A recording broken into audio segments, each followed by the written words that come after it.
Quand la planète devient hostile dans Géo.fr du 11 octobre 2023.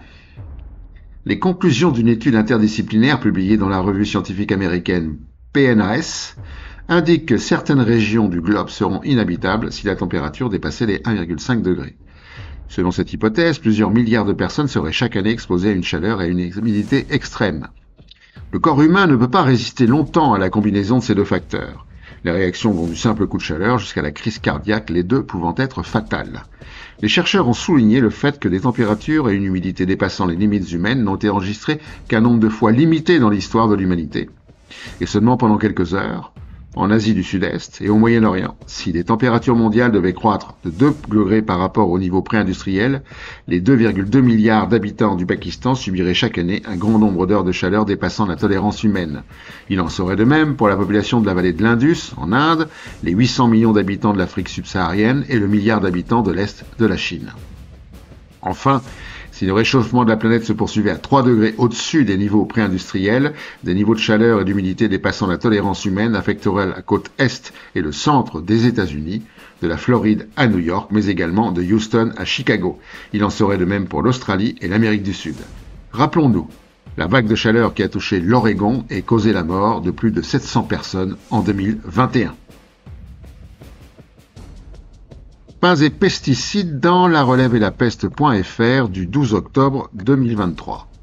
Dans une étude parue dans Foodwatch le 10 octobre 2023, on apprend que 90% des pains et produits de boulangerie à base de blé contiennent des résidus de pesticides. En Union européenne, 50% des terres arables, soit 52 millions d'hectares, sont destinées à la culture des céréales. L'extrême majorité d'entre elles sont exploitées à l'aide de pesticides. Selon l'Autorité européenne de sécurité alimentaire, 37% des céréales, de la farine et du pain européen présentent des résidus de 65 pesticides différents. 18 d'entre eux dépassent les limites maximales de résidus.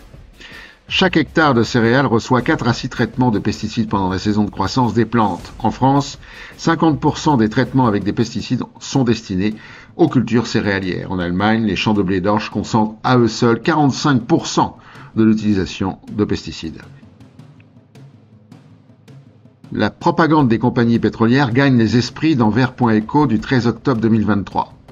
Selon l'enquête de Fracture Française, publiée début octobre 2023, en 2023 pour 43% de la population française, il n'y a pas de réchauffement climatique, ou le réchauffement est dû à des causes naturelles, ou ne savent pas. Il n'était que 39% en 2022. Dans l'échiquier politique, seuls 28% des sympathisants de Reconquête savent que la crise climatique est due à nos activités.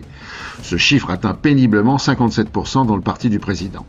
Quant aux catégories socio-professionnelles, 54% des employés sont d'accord avec l'origine humaine de la crise climatique, 62% pour les professions intermédiaires, 58% pour les ouvriers et 59% pour les cadres. Bref, c'est une défaite de l'école et de l'information face aux propagandes des grandes industries fossiles qui semblent avoir convaincu 43% des Français. Les glaçons ne font plus de bruit dans naturascience.com du 13 octobre 2023. Dans un communiqué du 28 septembre 2023, l'Académie suisse des sciences naturelles, 10% des glaciers suisses ont disparu ces 2 dernières années, soit autant qu'entre 1960 et 1990. 2022 a enregistré une fonte des glaciers de 6% et 2023, 4%. Selon Étienne Berthier, glaciologue de l'Université de Toulouse, ces pertes de masses importantes des glaciers sont la conjugaison d'une sécheresse hivernale, donc d'une accumulation neigeuse faible et d'une fonte estivale beaucoup plus forte que d'habitude. Dans le sud du Valais et en Engadine, une fonte de la glace de plusieurs mètres a de nouveau été mesurée à plus de 3200 mètres, alors que les glaciers étaient encore en équilibre à cette altitude il y a quelques années. La perte d'épaisseur atteint jusqu'à 3 mètres. Quant aux hauteurs de neige enregistrées pendant l'hiver 2022-2023, elles n'atteignaient qu'environ 30% de la moyenne pluriannuelle. 2023 se rapproche de la barre des 1,5 degrés dans la presse.ca du 4 octobre 2023.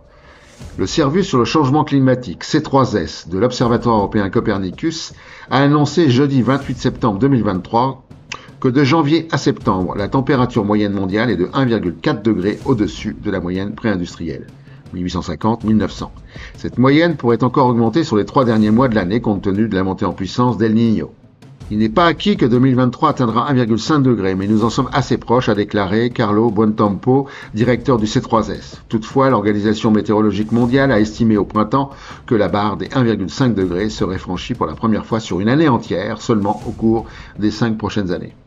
La température moyenne à la surface du globe au mois de septembre 2023 a été de 16,38 degrés, du jamais vu. Dans le même mois, des pluies torrentielles de la tempête Daniel ont dévasté le nord-est de la Libye et la Grèce.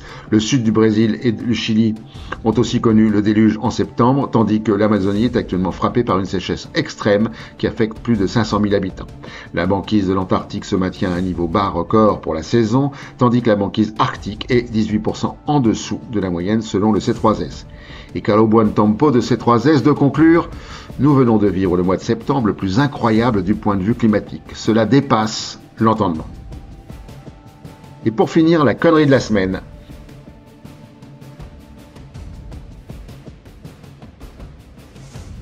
À la prochaine fois.